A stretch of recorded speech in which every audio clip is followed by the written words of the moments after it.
니다.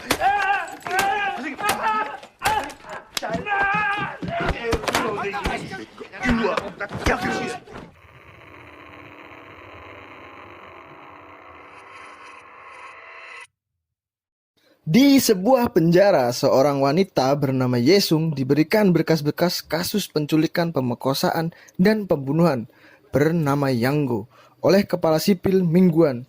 Yesung yang keluar dari penjara melihat balon kuning yang nyantol di kawat penjara.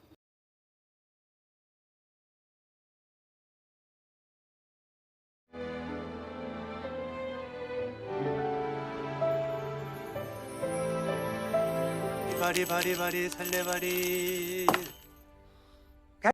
Setelah itu, Yesung mendatangi seorang peramal yang bernama Monbu dan asistennya yang bernama Bonsik.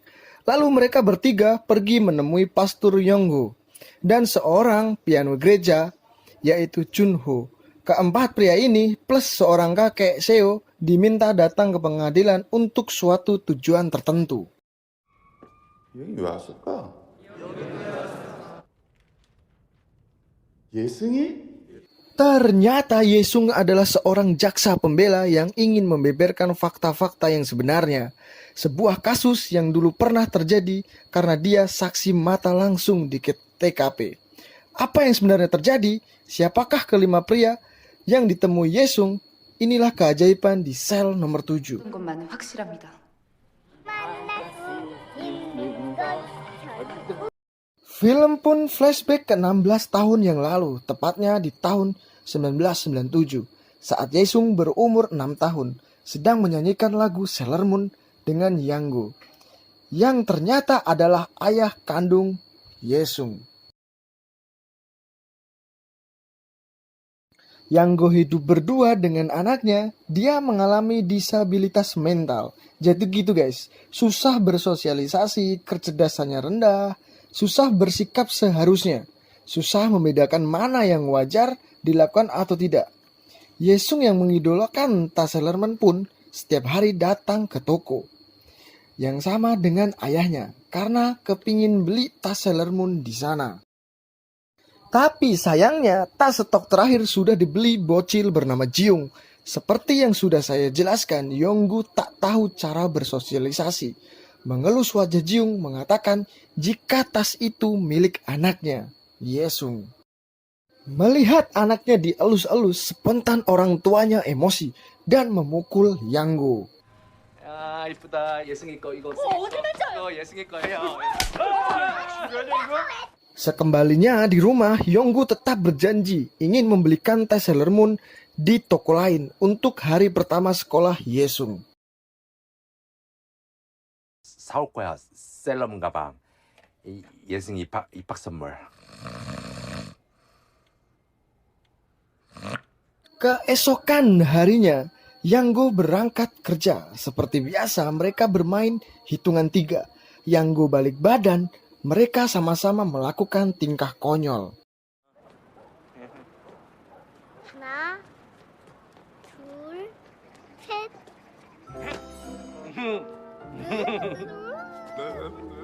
Setelah mendapat gaji bulanan secara kebetulan, bocil Jiung yang ada di mall tersebut melihat Yanggo dan bertanya apakah Yanggo sudah mendapatkan tas Sailor Moon di toko lain untuk anaknya.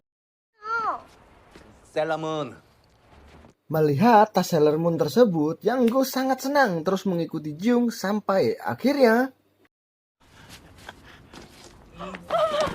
seorang emak-emak kebetulan lewat melihat Yonggu membuka celana Jiung, merabanya dan menciumnya, melihat darah di dahinya, melihat ada batu di sebelahnya. Jelas emak-emak mengira Yonggu adalah seorang psikopat. Langsung kabur dan melaporkan kejadian itu ke polisi. Tak lama kemudian Yonggu ditahan kepolisian dan sudah banyak media yang meliput dia. Yang nggak tahu apa-apa hanya ingin pulang untuk menemui putrinya. Tapi polisi langsung menendangnya karena mengira Yonggu berusaha kabur. Di sisi lain, Yesung yang khawatir karena ayahnya nggak pulang-pulang sampai besok pagi, akhirnya pergi mencarinya.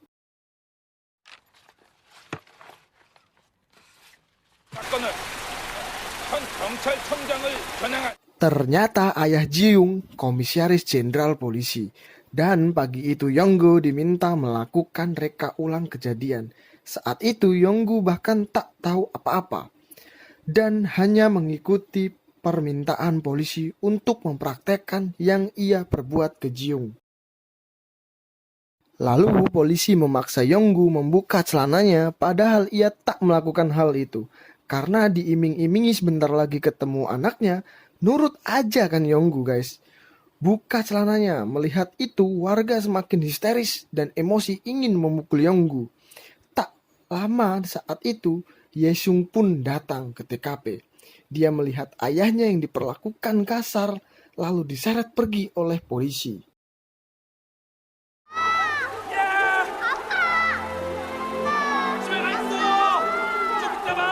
Yonggu akhirnya dipenjara dengan tuduhan kasus penculikan, pembunuhan, dan pemerkosaan. Jelas kepala sipil mingguan terkejut ada orang tega yang berbuat tak manusiawi. Lalu saat diberi sedikit pidato, tiba-tiba Yonggu langsung nyelonong mau telepon anaknya di rumah. Dan mingguan sangat emosi sampai-sampai mingguan memukul Yonggu berkali-kali dengan gagang telepon. 고맙습니다. Yonggu akhirnya dimasukkan ke sel nomor 7 yang dihuni kriminal-kriminal yang sangat berbahaya namun sangat konyol. Ada kakek Seo dengan kasus penipuan, Manbung dengan tukang zina, Chunho si penipu, Bonsik si penipu, dan seorang gangster Yang Ho. Awalnya mau dibully, tapi Yonggu yang sangat polos dan perilakunya tidak seperti umumnya, nggak jadi ya kan. Tapi saat dilihat catatan kriminalnya dan ketahuan Yonggu dikenakan kasus berlapis karena seorang pria cabul yang memperkosa dan membunuh anak di bawah umur, wah langsung disikat oleh Yang Ho.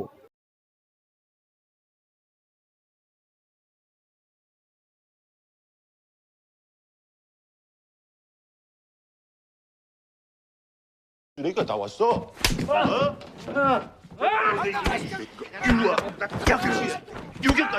Mereka pun geleng-geleng kepala dengan kasus Yonggu, berencana terus menghajarnya di dalam sel. Tapi ketika tahu hukumannya adalah eksekusi mati, mereka pun merasa iba dan mengurungkan penyiksaan tersebut. Di sisi lain, putri sematawayang Yesung yang hidup sebatang kara akhirnya dimasukkan ke dalam panti asuhan. 야, 인사해야지. Setelah itu, Yang Ho memulai aksi penyelundupannya, yaitu requestan barang-barang napi-napi di sana. Saat itu bekerja di pabrik bola, ia memasukkan catatan barang-barang ke dalam bola. Dan sok-sokan gak sengaja kelempar ke luar penjara. Dan ternyata di luar sana sudah ada rekannya yang melempar bola lain yang sudah berisi peralatan pesanan para napi.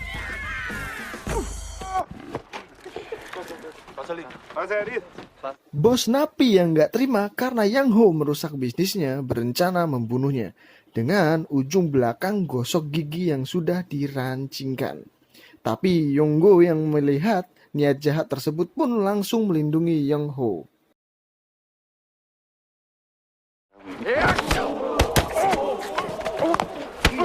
Alhamdulillahnya luka di perut Yonggu bisa diobati. Dan rasa terima kasih, Yang Ho pun akan mengabulkan apapun yang Yonggu mau. Sudah bisa kalian tebak apa yang Yonggu mau? Sudah jelas Yonggu meminta hal yang gak masuk akal, yaitu putrinya Yesung. 무엇이 필요하실까? 예승이요. 예수? Beberapa hari kemudian diadakan acara paduan suara anak-anak panti di penjara tersebut. Berkat koneksi skill dan penyelundupan Yang Ho, Yesung pun diikut sertakan. Lalu di saat yang tepat, Yesung langsung diculik oleh Manbung.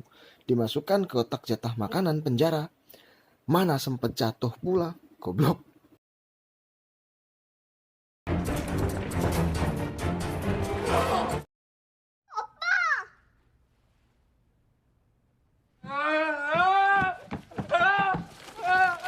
뭐야? 말도 안 하고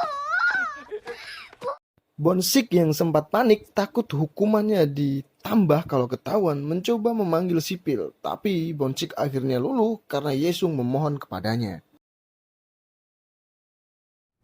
야, 우리 방에 뭐 있나?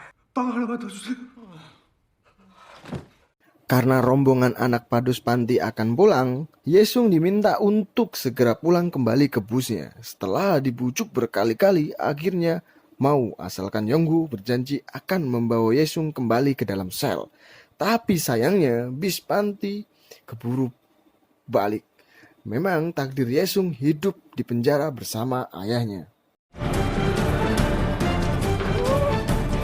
Di saat enak-enak tidur, Yesung yang masih bangun mengatakan, "Ayah, aku sangat suka deh lampu hias berbentuk bulan dan bintang itu."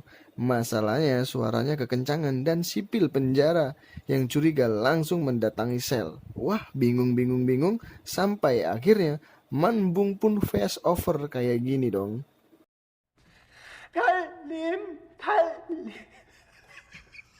Setelah itu, Mingguan melihat foto-foto paduan suara menyadari jika ada gadis bocil yang tiba-tiba menghilang. Sayangnya Yesung ketahuan langsung diamankan.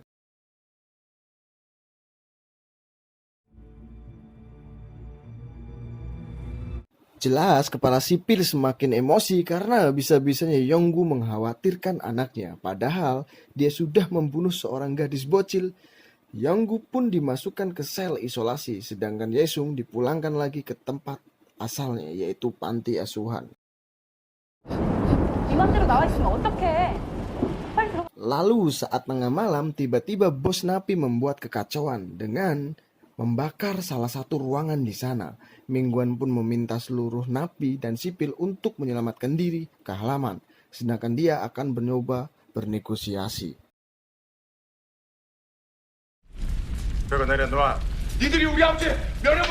Tapi cara itu tak berhasil, api pun terus menjalar ke ruangan lainnya. Mau nggak mau, Mingguan harus menggunakan cara kekerasan untuk menghentikan. Tapi yang ada malah ia terjebak dalam ruangan tersebut. Yanggo yang sempat melihatnya pun tanpa ada rasa takut dengan heroiknya mendobrak lemari penghalang dan langsung menyelamatkan sang kepala sipil.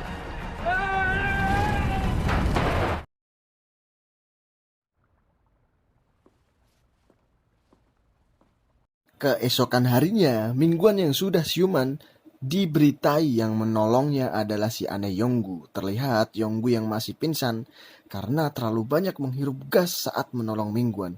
Bahkan Yonggu memohon sambil menangis sejadi-jadinya ke dokter agar kepala sipil bisa diselamatkan. Dokter pun sempat bertanya-tanya apakah Yonggu benar-benar seorang penjahat.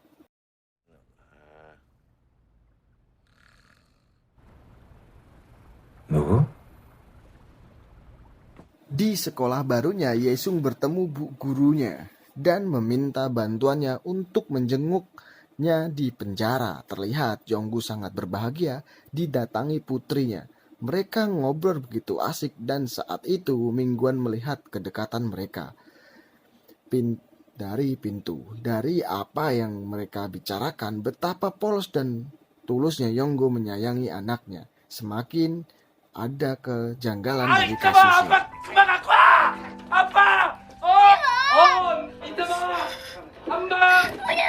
Karena kepikiran ayahnya dan merasa kesepian, Yesung sampai masuk rumah sakit karena nggak mau makan sekali. Mingguan pun akhirnya menjenguk dan Yesung mengatakan jika ia ingin dipenjara supaya bisa bersama ayahnya.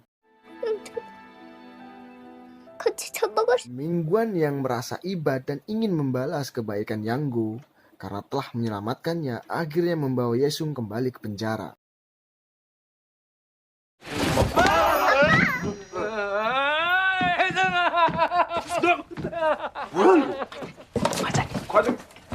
Sejak saat itu Yesung bisa sekolah bertemu ayahnya di penjara kapanpun yang Yesung mau. Setelah Mingguan mendatangi kantor polisi melihat berkas kasus Yonggu, Mingguan melihat pun curiga jangan-jangan yang menulis pengakuan bukanlah Yesung, tapi sudah dipalsukan demi terselesaikannya kasus tersebut. 제가 받은 게 아니라서. Sekarang Yesung semakin dekat dengan Mingguan dan para napi yang lain, tapi di sel nomor 7. Ia meminta Yang Ho membacakannya dongeng, tapi ternyata dia buta huruf. Yang ada malah Yesung yang mengajari baca tulis. 사자지 사자. 바보. Melihat kebaikan ayah dan anak ini, merasa semuanya bertanya-tanya ke Yonggu apa yang sebenarnya terjadi dengan Jiung. Yanggu pun menceritakan apa adanya. Ketika ia mengikuti Jiung, Yanggu sempat terpleset dan Jiung yang masih berlari tiba-tiba berteriak.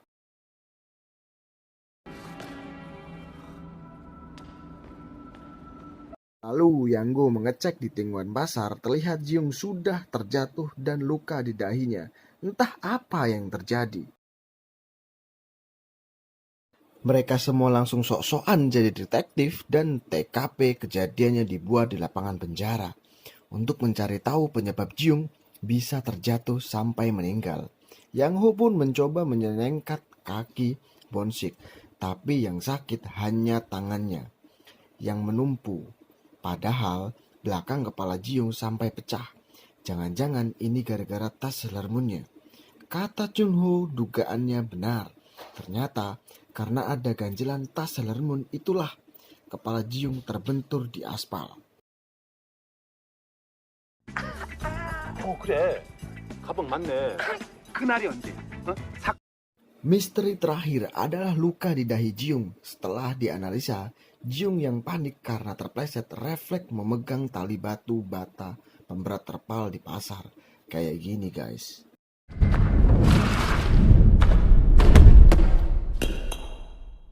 Kemudian mereka bertanya ke Yanggu, kenapa kamu buka-buka celana Jiung? Disinilah Yanggu memberitahu alasannya. Langkah pertama membuka untuk memperlancar sirkulasi darah, bukan memperkosanya. Langkah kedua, menekan dadanya, bukan meraba-rabanya atau mencekiknya. Langkah ketiga, nafas buatan 12 kali per menit, bukan menciumnya.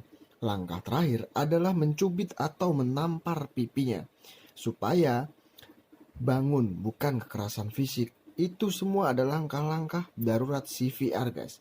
Pertolongan pertama yang materinya pernah didapat di tempat kerja. 상시 거상법. 흉부 압박 상지 거상법. 네, 맞아요. 흉부. Kembali ke masa sekarang, Yang Ho dan Chung Ho memberikan kesaksian penyebab kematian Jiung di hadapan hakim. Tapi jaksa penuntut mengatakan kesaksian tersebut tidak ada buktinya. Ditambah lagi mereka adalah mantan narapidana. Tapi Yun Ho dan Chan Ho mengatakan tidak ada hukumnya dan tidak ada hubungannya bagi mantan narapidana memberikan kesaksian yang tak bisa dipercaya. 그러니까 뭐 사기죄로 복역했던 사람의 진술은 뭐 듣지 마라, 뭐 믿지도 마. 나와가지고 맨날 뭐 구라만 깐다 뭐 그런 조항이 있냐고요. Kemudian Yesung meminta kesediaan kepala sipil Mingguan untuk memberikan kesaksian. Film pun flashback ke Mingguan dengan nekatnya menghadap Komisaris Jenderal Kepolisian atau ayah dari Jiung. Mingguan ingin kasus Yonggu diselidiki kembali karena Mingguan yakin ia tak bersalah. Tapi Pak Kom mengatakan satu kalimat yang membuat terdiam. Apakah kamu pernah kehilangan anak?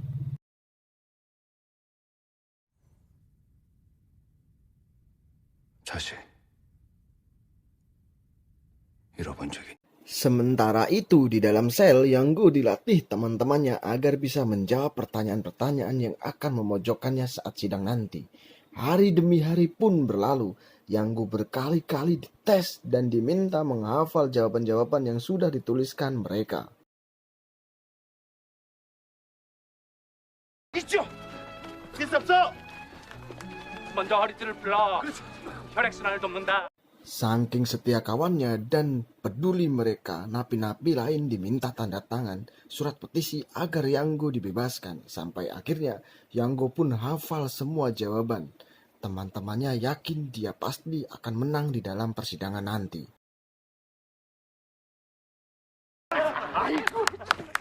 영우 씨, 영우 씨. Setelah itu datanglah pengacara Yonggu yang ternyata sudah disogok oleh komisaris jenderal. Jelas bukannya membantu, malah memberikan ancaman jika Yesung akan kenapa-napa kalau Yonggu tidak mengakui perbuatannya saat persidangan nanti. 당신 딸 예성이 어떻게 할지도 몰라. 네. Melihat kebrengsekan pengacara Yonggu, Mingguan pun membantu dengan memperlihatkan catatan pengakuan palsu di berkas kepolisian. Karena Yanggo kecerdasannya rendah, tak akan bisa menulis seperti itu. Tapi sang pengacara sogokan hanya terdiam. 그렇게 똑똑한 놈 아닙니다. 이래도 범인입니까? Hari persidangan pun akhirnya tiba. Saat menunggu, Yanggo masih terus menghafal kertas jawaban dari teman-temannya. Tapi saat persidangan dimulai, terlihat wajah Yanggo linglung seperti memikirkan sesuatu. 또박또박 얘기 잘해 오빠. Ternyata guys, dengan kejinya komisaris jenderal sempat datang ke ruangan tunggu Yonggu sebelum persidangan dimulai. Dia menghajar Yonggu berkali-kali dan bersumpah akan melakukan hal yang sama kepada Yesung. Jika Yanggo tidak menerima hukuman, ditambah lagi pengacara sogokan menginginkan Yanggo mati. 있어요. Di sini saya lihatnya sangat emosi, dan di sini Yonggu melihat Yesung hadir semakin menjadi-jadi, mengakui emang dirinya lah yang memperkosa dan membunuh Jiung. Karena saking takutnya Yesung dibunuh oleh komisaris. Mingguan meminta Yanggo untuk fokus dan mengatakan hal yang sebenarnya. Di sini psikologis Yanggo sedang terintimidasi ya guys. Terlihat pengacara Yonggu tak membantu sama sekali sampai akhirnya hakim memutuskan bahwa Yanggo tetap dijatuhi hukuman mati. Setelah persidangan tersebut, Yesung dijadikan anak angkat oleh Mingguan. Dia rutin menjenguk ayahnya, mengirim surat, dan selalu main hitungan 3. Yesung tumbuh menjadi anak yang sangat cerdas dan juga berbakat. Sementara itu, napi-napi di sel nomor 7 beraktivitas seperti biasanya. 우리 봉선이 크면 연예인이나 모델 시킬까 봐. 웃겨요. Tanggal hukuman mati pun sudah ditetapkan, yaitu tanggal 23 Desember. Teman-teman yang gak mau Yonggu mati berencana membebaskan Yonggu dengan cara di luar nalar, yaitu menggunakan balon udara yang dibuat barang-barang seadanya saat mereka bekerja di pabrik bola.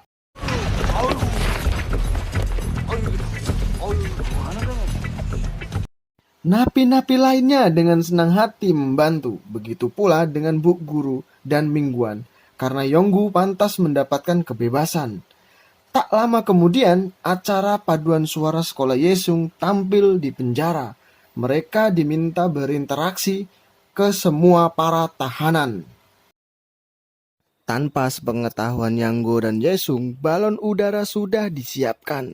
Mereka berdua langsung diterbangkan keluar dari penjara. Melihat ada aneh dan sipir-sipir penjara pun berusaha menghentikan. Tapi para napi langsung menghentikan. Sayangnya, kali balon udara jatuh di kanan landing box akhirnya berhenti di tempat. Betapa bahagianya Yanggo dan Yesung di atas sana karena bisa melihat sunset yang begitu indah. Sementara itu, para napi lainnya hanya bisa kecewa karena rencananya gagal. 그리고 아빠를 Tanggal 23 Desember, hari di mana Yonggu akan dijatuhi hukuman mati, ternyata bertepatan dengan hari ulang tahun Yesung. Mereka pun merayakan hari ulang tahun di dalam sel. Masing-masing memberikan kado, termasuk Yonggu, yang akhirnya memberikan kado tas Sailor Moon. Yesung pun mengucapkan terima kasih karena selama ini sudah menjadi ayah yang baik. 아빠 잘 태어나게 해주셔서 감사합니다.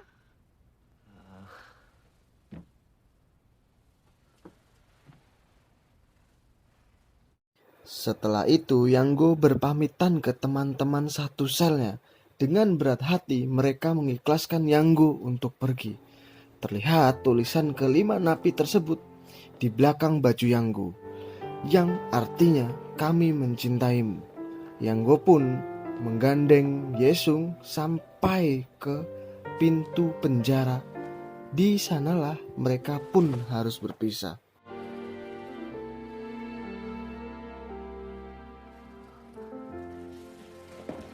Yang Yesung tahu ayahnya pergi ke suatu tempat yang lebih baik. Yanggo berpesan kepada Yesung agar bisa menjaga dirinya sendiri dan menjadi anak yang pintar.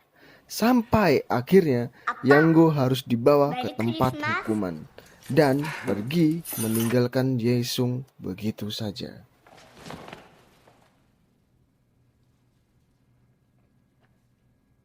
Berpindah ke scene di mana Yanggo menuju lorong eksekusi yang gelap.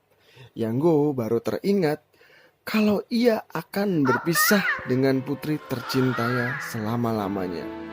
Yanggo langsung berlari menemui Yesung, memeluknya sambil menangis sejadi-jadinya, dan Yanggo terus berteriak minta tolong agar kesalahannya bisa dapat dimaafkan.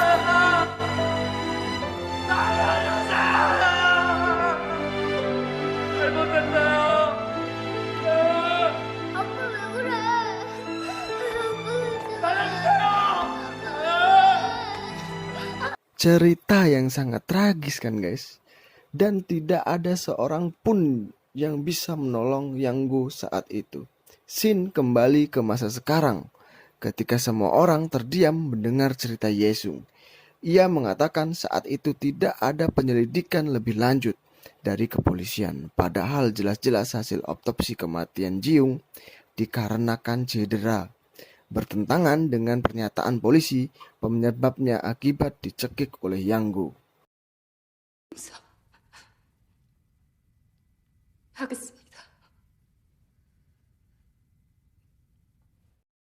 Setelah berdiskusi, hakim berkesimpulan polisi memang mengancam dan memukuli Yanggo agar mengakui kejahatan yang tak pernah ia lakukan. Karena tak ada bukti yang cukup, pengadilan pun memutuskan bahwa Yanggo tak bersalah. 본 법정은 피고인 이용구에 대해 사형을 선고한 원심을 파기환송하고 검찰의 재수사를 촉구하며 피고인 이용구에게 무죄를 선고한다. Film diakhiri dengan Yonggu terbukti tak bersalah ya guys. Gila, film ini sih menurut gua sangat bagus ya. Sampai aku yang ngeditnya saja sampai nangis loh. Nggak biasa-biasanya aku nonton film sampai kayak gini. Sekian dari alur cerita yang bisa saya bawakan. Mohon maaf jika ada kata atau video dalam pengeditannya salah, mohon dimaklumin. Terima kasih.